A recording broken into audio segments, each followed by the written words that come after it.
guys, nagkuha ko ng tumbler. Kasi nga, matutulog na kami. Kaya, kinuha ko yung tumbler.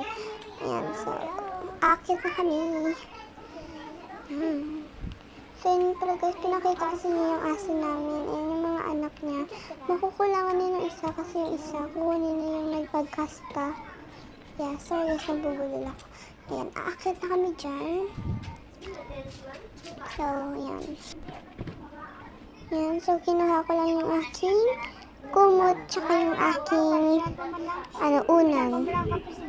Kasi higa na ako, matutulog na rin ako. By the way guys, naka-short pala ako dyan. Yan guys. Yan, hinuhulad ko na yung aking kumot. Congressman si Labla Maluda. Yes! By the way guys, kung may narinig kayong background voice dyan, yan, nag-uusap kasi sila dito. And please follow my mini vlog guys. Bye!